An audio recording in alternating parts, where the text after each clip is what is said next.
Assalomu alaykum. Bugungi ko'rsatuvimiz orqali sizni iroda va qat'iyat timsoli bo'lgan insonlar dunyosiga taklif etamiz. Ular biz ko'rsatayotgan sport maydonlaridagina emas, balki bu hayotning o'zida ham chinakam g'oliblardir. Sezib ulgurganingizdek, bugun yaqin daqiqalarni viloyat parasportiga ajratamiz. Yurtimizda parasportchilarga bo'lgan e'tibor yildan-yilga ortib bormoqda. Davlatimiz tomonidan ularning sport bilan shug'ullanishi, ijtimoiy hayotga faol kirib kelishi va xalqaro musobaqalarda munosib ishtirok etishi uchun keng imkoniyatlar yaratib berilyapti. Ular uchun maxsus sport inventarlari, reabilitatsiya markazlari va sifatli ta'lim olishlari uchun qator imkoniyatlar hozirlanmoqda. Xususan Buxoro Olimpiya va Paralimpiya sport turlariga tayyorlash markazida ham imkoniyati cheklangan o'g'il-qizlar uchun kundalik mashg'ulotlar olib boriladi. Vazirlar Mahkamasining 2022 yil 30-dekabrdagi 731 sonli qaroriga asosan Olimpiya va Paralimpiya sportlariga tayyorlash markaziga o'zgartirildi. Shundan keyin imkoniyati cheklangan sportchilarga markazning o'sha ovqatlanish, yotog'i, o'quv va sport zallariga kirish va shug'ullanishlari uchun to'siqsiz sharoitlar yaratishni boshladik. Yaratilgan sharoitlardan keyin shu markazda o'qiyotgan para sport turi bo'yicha shug'ullanayotgan sportchilarimiz yuqori natijalarga erishib, Osiyo, jahon va respublika chempionat va kuboklarda yuqori natijalarga erishib kelmoqdalar. Buxorolik parasportchilar haqida so'z borar ekan, diqqatimizni 2023-yilda o'z faoliyatini boshlagan para powerlifting yo'nalishiga qaratamiz. Hozirda 7 nafar imkoniyati cheklangan yoshlar shug'ullanib kelayotgan mashg'ulotlarda parasportchilarga barcha qulayliklar yaratilgan va yaratilishda davom etmoqda. Jarayonlar kuniga 2 mahaldan olib boriladi. Unda ustozlar o'z shogirdlari bilan yakka tartibda ham mashg'ulotlarni olib borishadi. Biz mana shu sportchilar bilan ishlashga birinchi o'rinda bularni o'zimizni farzandimizdek ko'rib, ularning sportga bo'lgan ishonchi, hayotga bo'lgan ishonchini yuqori qilish maqsadida birgalikda ish olib boramiz. Birinchi o'rinda sog'ligi, keyinchalik yaxshi musobaqalarga chiqish yoki umuman jahon arenalariga, olimpiada musobaqalariga tayyorlash niyatlarimiz bor. Shu bilan birgalikda sportchilarimiz o'zini ham xohishi shu sportga kelajakda olimpiada chempionlari bo'lish, jahon arenalariga chiqish niyatlari katta sportchilarimizdan. Hozir mana shu Norqulov Marifjon respublikaga chempion prizyor bo'lib keldi. Shu bilan birgalikda Ibragimov Jonibek degan sportchimiz bor. Ularning ketidan yana yosh sportchilarimiz ham bir nechta respublika musobaqalariga qatnashib, yaxshi o'rinlarni egallab kelyapti.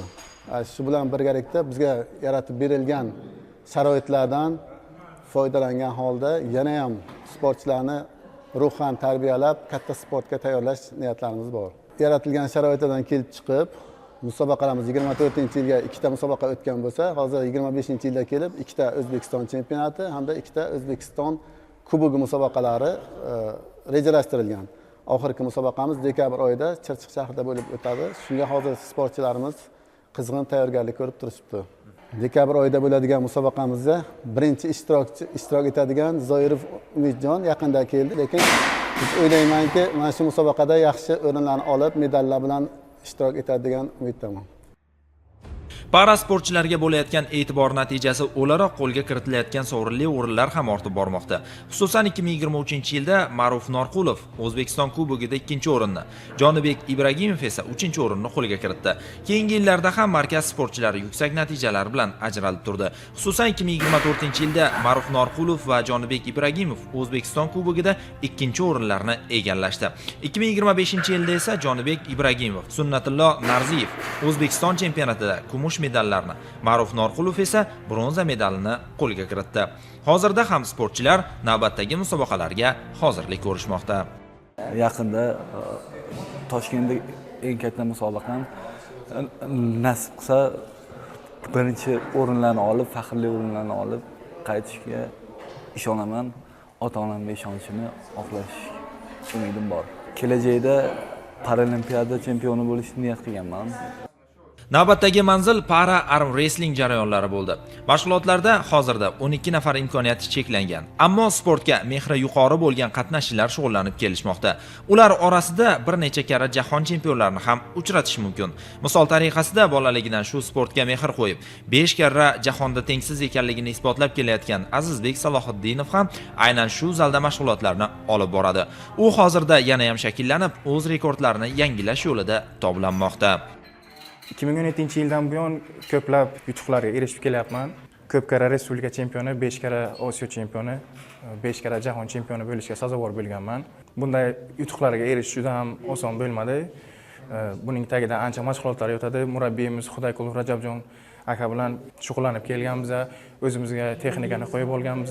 Jahon chempionatiga ko'plab raqiblarni ko'rib, ularning texnikasiga mos qilib biz ham kontur texnika taxlab, texnikamizni tayyorlab olganmiz. Bolgariyaning Albena shahrida bo'lib o'tgan jahon chempionatida Osiyo o'yinlariga litsenziya oldim.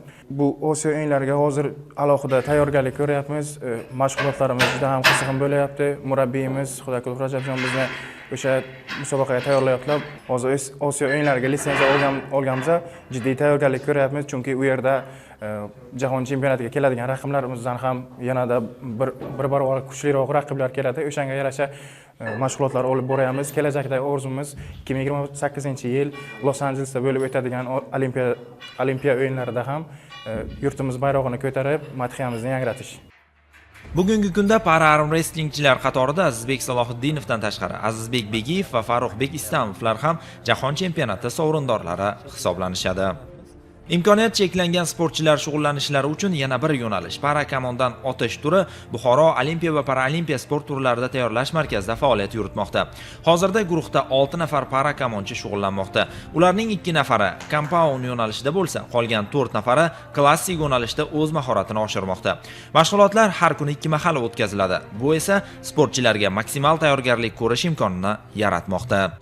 Bu sport turiga qatnashayotganimdan xursandman. Birinchi musobaqam shu Qashqadaryoda bo'lib o'tgan. Shu 25-29 aprel kunlari bo'ldi. Unda shu qiyin bo'lsa ham shu birinchi o'rinlikni oldim. O'zbekiston chempion bo'ldim. Ikkinchi musobaqam ungacha yaxshilab shug'ullandim. Buxoro viloyatida bo'ldi. Unga 50 metrga ochish bo'ldi. Unda ham birinchi o'rinlikni oldim. Uchinchi musobaqam bo'ldi. Kattalar o'rtasida bo'ldi shu musobaqa. Unda biroz omadim kelmadi.